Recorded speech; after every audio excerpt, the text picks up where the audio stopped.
After several years as a more rage-fueled, monstrous incarnation of She-Hulk as part of the roster of the Avengers, Jennifer Walters is regaining some control over her Hulk form, and returning to her life as a gamma-powered attorney at law, alongside being a superhero. At the same time, She-Hulk is returning to her classic status quo as the Hulk with the best balance of brains, brawn, and boldness. Marvel's announcement promises a fresh new future for Jennifer Walters, that will include run-ins with villains both old and new. Titania was once billed as the strongest woman in the Marvel Universe and recently has been part of the Hulk tracking task force, Gamma Flight, alongside her husband the Absorbing Man. Titania will be one of the villains of the upcoming Disney Plus She-Hulk streaming series. She-Hulk is the best of the best, series writer Rainbow Rowell states in the series announcement. She's smart, she's funny, and she's really and truly heroic, all that, and she has the best hair in comics. Jen has always been at the top of my Marvel wish list, and I'm thrilled to be writing her next chapter. She-Hulk's return to her own title follows a period of transformation as a Hulk, which kicked off when she was gravely injured fighting Thanos at the start of 2016 Civil War II. Jennifer Walters' recovery from her injuries also resulted in her taking on a more brutal, savage, gray-skinned Hulk persona. Her powers have since evolved further as part of the Avengers, though she's maintained a more hulking, less articulate She-Hulk form. Most recently, she was brainwashed and subverted by the Red Room as part of a plan to infiltrate and bring them down, turning her into a Red She-Hulk. Her transformation back from this form, as seen in Avengers number 50, brought her back full circle to her classic incarnation. I'm very excited and feel honored to be a part of this exciting new phase of She-Hulk, states series artist Roge Antonio. Working with Rainbow Rowell has been inspiring, and it's amazing how she lets her passion for the character shine through on every page. I hope the fans have as much fun reading as I'm having illustrating these new adventures. Two queens battle for the throne of Limbo in New Mutants number 25. This April, Vita Ayala and Rod Reis' New Mutants run will bring the heat to the X-Men's Destiny of X-Era with a brand new arc that will see a war ignited between Magik and the Goblin Queen. The labors of Magik will kick off in New Mutants number 25, a perfect jumping-on point for the series that is redefining what it means to be the next generation of X-Men. They were the central stars of the groundbreaking classic X-Men crossover Inferno, and now over 30 years later, Ilyana Rasputina and Madeline Pryor are ready to fan the flames once more. Ilyana is the rightful queen of Limbo, but she's been awfully busy on Krakow.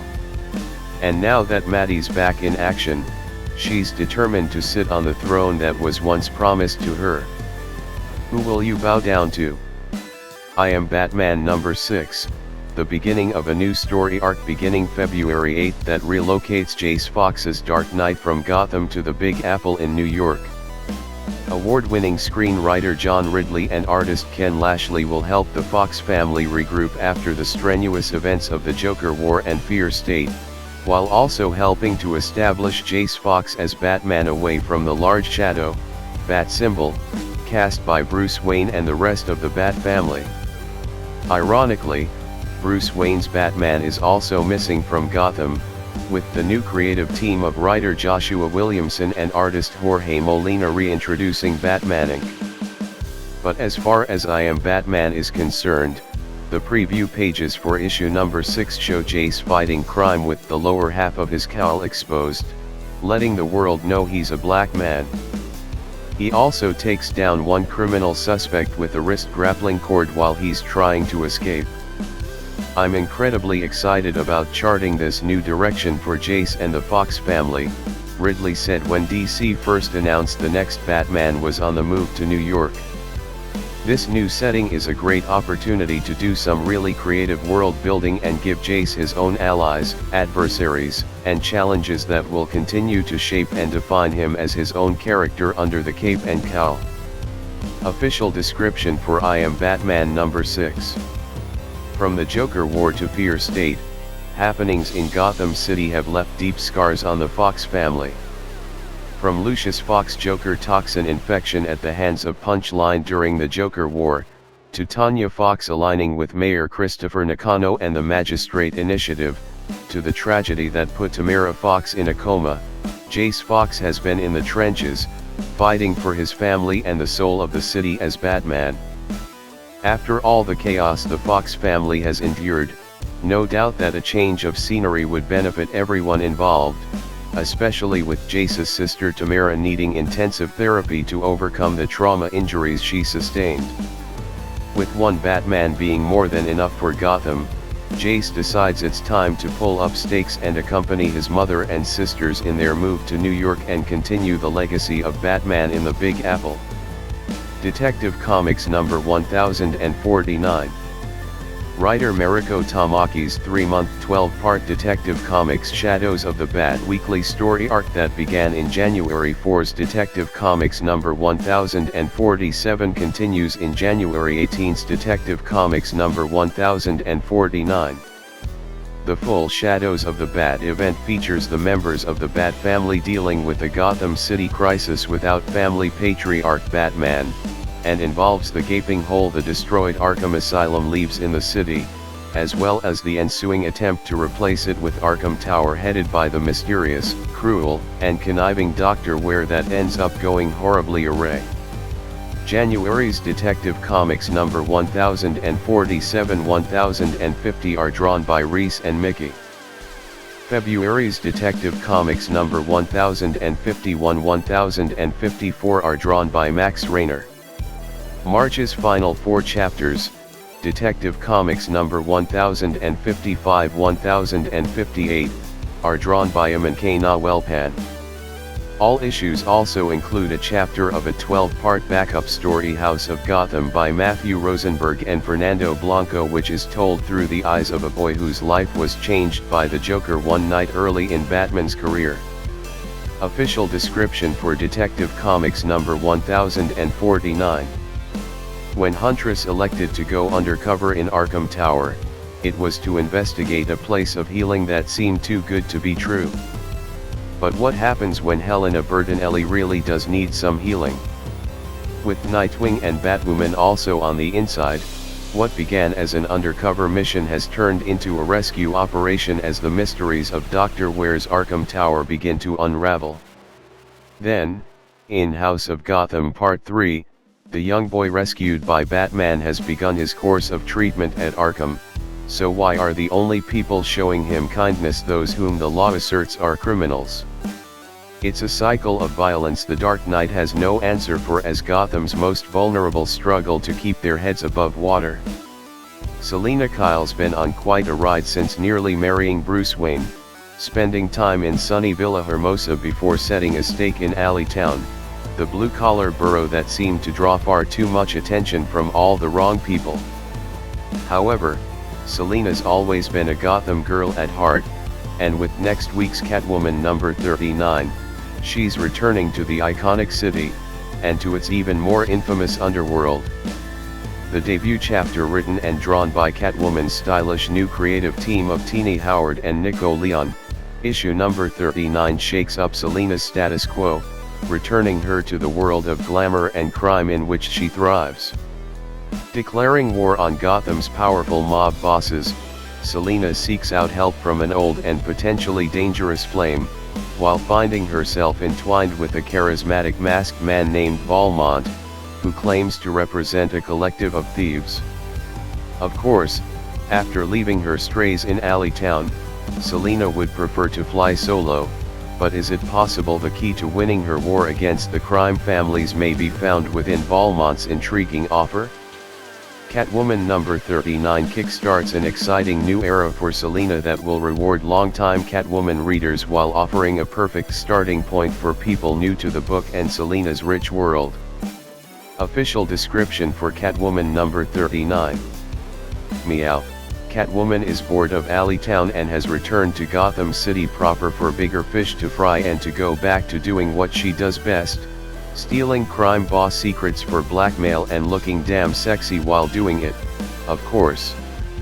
New ongoing series writer Teenie Howard makes her DCU series debut writing The Cat of the Night, placing Catwoman in her first blackmail heist disguised as a stripper at Gotham's most secure underground club. Oh, Catwoman, hiding in plain sight in 5-inch platform heels at a gathering of Gotham's crime elite while surrounded by all the beautiful women and other shiny things to look at, what could possibly go wrong? The next era of Spider-Man begins this April in Amazing Spider-Man #1.